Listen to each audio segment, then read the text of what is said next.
तो यहां तक लोगों से कहता हूं, इंग्लिश अगर सीखनी है अंग्रेजों से सीखो। ठीक है, आपको यहां अंग्रेज नहीं मिलेंगे, यहीं के टीचरों से सीखो, लेकिन जो एक्सेंट है ना, जो लबो लहजा है, वो कहां से सही करो? बोलो, गोरों से। जो माहिर टीचर होते हैं ना, वो भी गोरों की जो आपस की बातचीत है ना, उसको पिक करते हैं। इधर से सीखोगे तो किसी उर्दू स्पीकिंग से सीखोगे तो उर्दू का तड़का लगा देगा वो उसमें, पंजाब वालों से सीखोगे तो पंजाबी का तड़का लगा देगा। वो 50-50 आया करता था, बशीरा इन ट्रबल। सुन, देखा है वो? यूट्यूब पे सर्च करें, देख लें, आप कहेंगे रमजान में कैसी चीजें मुफ्ती साहब हमको दिखा रहे हैं। उससे ये मेरी बात आपको समझ में आएगी। उसमें 50-50 में ये 55 की चीजें हैं ना, उसमें ये दिखाया था कि पंजाबी लोग इंग्लिश फिल्म बना रहे हैं। उस फिल्म का नाम रखा है बशीरा इन ट्रबल। ठीक। और फिर जो इंग्लिश वो बोले हैं, वो would you like to tell me that what is the reason why do you want to kill me, वो ये चल रहा है। एक साहब मुझे कहने लगे, मैं दूसरी शादी का सोच रहा हूँ क्योंकि मेरे घर में बेगम जो है ना वो कामकाज करती है, मेरी खिदमत, तो कपड़े वपड़े इस्त्री नहीं होते, तो एक और आ जाएगी तो उसका काम क्या हो जाएगा? हल्का हो जाएगा, वो इस्त्री कर देगी ये घर के। मैंने कहा, मेरा ख्याल है कोई मरीख से आया हुआ आदमी है भाई तू, क्योंकि ज़मीन में लोग इस तरह की बातें, नॉर्मल आदमी इस तरह की बातें नहीं करता। मरीख से आया हुआ होगा कहीं से, इसको पता ही नहीं ज़मीन में। मैंने कहा तू करके तो देख। कह रहे एक रोटी पकाएगी, दूसरी सालन पकाएगी। मैंने कहा एक रोटी से, जिस बेलन से रोटी पकाती है ना, एक उस बेलन से तेरा सर धुनेगी, और दूसरी जिस चमचे से खाना पकाती है, उस चमचे से वो चमचा तेरे सर पे चलाएगी। तो आप कहते हो या तो कभी तरगीब देते हो कभी डराते हो। तो मैं तरगीब देता हूँ, मगर इस नीयत से नहीं कि एक पाँव दबाएगी तो एक खाना पकाए, ये नहीं होगा। हो सकता है दोनों को होटल से खिलाना पड़े लाके, कि तुम चुप करके बैठ जाओ, लड़ो नहीं, खुदा का वास्ता, खाना मैं पकाऊंगा। तो ये सब चीजें ये सोच के करने का कहता हूं मैं। हमेशा याद रखो, टेंशन देना सीखो। टेंशन लेना, टेंशन ऐसी चीज है, पार्सल करने की चीज है। कैसे टेंशन दे? दो तरीके आपको बताता हूं टेंशन देने के, एक गलत तरीका, एक सही तरीका। एक पहले गलत तरीका बता देता हूं, वो वाला तरीका मेरी मुराद नहीं है। एक साहब का फोन आया कि मैं बहुत टेंशन में हूं। मैंने कहा क्यों भाई? कह रहे हैं आज मुझे 1 लाख रुपए किसी से मैंने कर्जा लिया हुआ था, वो आज शाम 6 बजे मुझे देना है, मेरे पास पैसे नहीं है, टेंशन हो रही है ना। मैंने कहा पार्सल कर दो टेंशन। मैंने मजाक किया उससे, कह रहे मैं कैसे पार्सल करूं, वो बंदा आएगा शाम 6 बजे, मेरे पास है नहीं, वो तो लड़ेगा मुझसे, कहां से? मैंने कहा टेंशन पार्सल करो। कैसे? मैंने कहा जब वो आए तो बोलो नहीं है। तो जो टेंशन आपको हो रही है वो किसको होगी? जब नहीं है तो कहां से दूं भाई? आजा घर में देख ले, लॉकर दिखा। एक साहब आए, अभी मुझे नहीं पता था इनकी दूसरी शादी है। लाल सुर्ख माशाल्लाह पठान थे, वो लग रहा था पठान है, यूरोप से आए थे, लाल सुर्ख टमाटर जैसे। मैंने निकाह पढ़ा दिया, मुझे नहीं पता था दूसरी शादी हो रही है। निकाह पढ़ाया, फिर आए और मुझे खजूरें भी गिफ्ट में दी, और ऐसे खुशी से माशाल्लाह मेरी शादी हुई है, बिल्कुल ज़बरदस्त खुश। और पता है मैंने दूसरी शादी की है बेवा से। मुझे कहने लगे, मैंने कहा यार ये तो बड़ा अच्छा काम हो गया। और लाल सुर्ख ना ऐसे खुश सवाद के होते हैं ना जैसे, तो मैंने दूसरी की है बेवा से। आपके बयान सुन के, अभी इसी जुम्मे की बात है, आपके बयान सुन के मैंने दूसरी शादी की है बेवा से। बार बार बता रहे हैं बेवा से की है दूसरी शादी। तो मैंने कहा पहली को पता? कह रहे नहीं उसको नहीं पता। मैंने कहा बेटा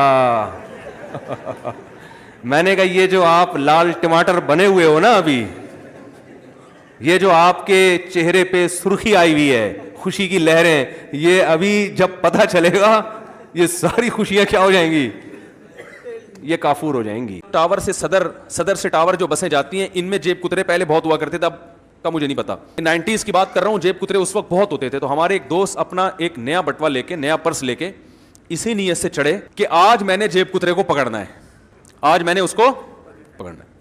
बस में चढ़े सदर से, और जानकर ऐसे सफर किया, और बार बार अपने बटवे पे हाथ मार रहे हैं ताकि चोर इधर आए। बटवे में था कुछ भी नहीं, ताकि कोई भी जेब कुतरा आए और निकाले तो मैं पकड़ूंगा उसको। और हैं भी माशाल्लाह पठान, बड़े मजबूत आदमी। उन्होंने कहा अब तो मैं पकड़ लूंगा इसको। तो ये खड़े हुए देख रहे हैं बार बार जेब की तरफ, यूं यूं ना ऐसे अदाकारी कर रहे हैं कि जैसे अभी बस। कह रहे मुझे अपना वाक़या खुद सुना रही है, कह रहे मैं यूं यूं कर रहा हूँ, ऐसे चेक कर रहा हूँ होते होते। मैंने कहा यार आज कोई भी नहीं आ रहा, और ऐसे करते करते टावर पे उतर गया मैं, जेब में हाथ डाला तो बटवा नहीं है। कह रहे मैंने कहा यार ये जो भी है इसको मैं गले मिलूं। बोलो यार भाई सलाम है सर आपकी अजमत को। शोहर पर हाथ उठाना वाली बीवी से शोहर कैसा सलूक करे? जो बीवी शोहर पे हाथ उठा रही है तो मार खाए,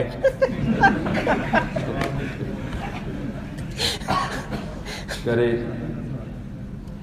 वैसे भी मारे, उसे भी मारे या समझाए, या अल्लाह के, पता नहीं क्या लिखा हुआ है यार, या अल्लाह के तरफ से है, ये अल्लाह की तरफ से, सब अल्लाह, गॉड गिफ्टेड है ये।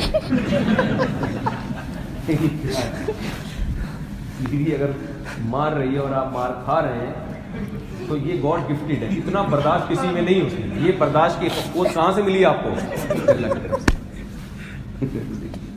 भाई औरत के लिए शोहर पे हाथ उठाना ये तो बहुत ही घटिया हरकत है। सरबरा पे थोड़ी हाथ उठाया जाता है, सरबरा पे कौन हाथ उठाता है? अब बहुएं भी आजकल मार्केट में ऐसे आ रही हैं जिनको रोटी पकाना, खाना बहुत तबीयत से आता है, उनको पकाना बिल्कुल भी बोलो नहीं है। खिला दो आप, खा जाएंगी, हालांकि डाइटिंग पे होती हैं फिर भी खा जाएंगी, ठीक है ना। पकाने का उनको पता ही नहीं होता। अब जब ससुराल में गई तो चलो तुम भी कभी पका दो, खुद भी पका दो, हमेशा तो होटल से नहीं आएगा, तो पकी नहीं रही। एक्चुअली फिर उसमें शो भी, एक्चुअली असल में हम लोग तो पिज्जा और बर्गर और एक्चुअली बस मुझे रोटी तो बनती ही नहीं है, मुझे तो उर्दू आती ही नहीं है। वो एक आदमी का बच्चा पैदा हुआ ना, तो वो वही था, जरा लिबरल टाइप के थे, वो नाम निहाद लिबरल जिसे कहते हैं, उनके यहाँ सब ब्रॉड माइंडेड टाइप के थे। तो 10 बच्चे पैदा हो गए, सबकी शक्ल सेम थी। जब 11वां पैदा हुआ ना तो 10 से बिल्कुल डिफरेंट था वो। इसको बीवी पे शक हुआ, यार ये अलग, मुझे लग रहा है ये बेटा कुछ गड़बड़ लग रही है ना ये। अब जाहिर है बेगम से पूछेगा तो पिटेगा, औरत कहेगी मुझ पे शक कर रहे हो, तो वो बेचारा दिल में ही रखा उसने कि यार ये 11वां मुझे अपना नहीं लग रहा, बिल्कुल ही 10 से डिफरेंट है ये। तो जब उसकी मौत का वक्त आया ना तो उसने बेगम से पूछा कि बेगम अब तो मैं मर रहा हूँ, तेरा क्या बिगाड़ सकता हूँ, मेरा दिल में खलश है, ये बता दे, ये 10 बिल्कुल सेम है, ये 11वां बिल्कुल ही डिफरेंट है, ये किसका है? उसने कहा सच बताऊं? उसने कहा सिर्फ यही तेरा है, ये बाकी 10 जो सेम है ना ये किसी कहीं और से डाउनलोड किए हैं मैंने।